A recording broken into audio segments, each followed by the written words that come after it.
వరలక్ష్మి వ్రతానికి 2 డేస్ ముందుగానే ఫ్లవర్స్ అనేది తీసుకున్నాను. ఎందుకంటే నెక్స్ట్ ఆ 2 డేస్ తర్వాత కాస్ట్ అనేది చాలా విపరీతంగా పెరిగిపోతాయి. సో, అందుకని చెప్పేసి ఫ్లవర్స్ అంటున్నాను, కంటైనర్స్ చూపిస్తున్నాను అనుకుంటున్నారేమో. ఇక్కడే చిన్న టిప్ షేర్ చేసుకుందామని చెప్పేసి ఈ వీడియో అనేది నేను రికార్డ్ చేశాను. ఇక్కడ నేను తీసుకున్న ఫ్లవర్స్ అన్నీ 450 రూపీస్ అంట. అసలు లిటరల్లీ మీరు నమ్ముతారా? నేనైతే చాలా షాక్‌లో ఉన్నాను. అంకుల్ ఏంటి అంకుల్ ఈ ఫ్లవర్స్ అని ఇంత అని అనుకుని.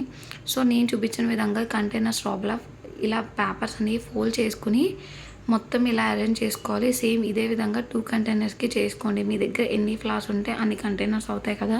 సో, అప్రాక్సిమేట్‌గా మీరు అలా చూసుకొని చేసుకోవాలి. ఇక్కడ నేను తీసుకున్న ఫ్లవర్స్ వచ్చేసి అవి 50 రూపీస్ అంట. అసలు ఎవరైనా 50 రూపీస్ అంటే నమ్ముతారా? ఆ కవర్‌కే తీసుకున్నాడు ఆ 50 రూపీస్. అందులో 30 రూపీస్‌కి వస్తాయి అంకుల్ అని అంటే ఎక్స్ట్రా 2 ఫ్లవర్స్ ఇచ్చాడు. ఎందుకు ఏం చేసుకోవాలి అవి? సో, ఇంకేంటంటే నేను విడిగా తీసుకున్న ఫ్లవర్స్ అన్నీ ఒక కంటైనర్‌లో వేసుకున్నాను. చామంతి పూలు, మల్లెపూలు, సెంటు గులాబీలు అనమాట.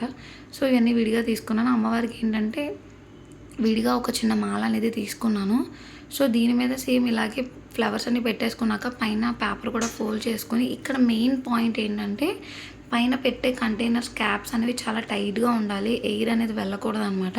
సో, ఇక్కడ పేపర్స్ ఎందుకు వేసానంటే తేమ అనేది చెమ్మ అనేది బాగా లాక్కుని ఫ్లవర్స్ ఫ్రెష్‌గా ఉంటాయి. సో, ఈ టిప్ నచ్చితే ఖచ్చితంగా లైక్ చేయండి. Please subscribe.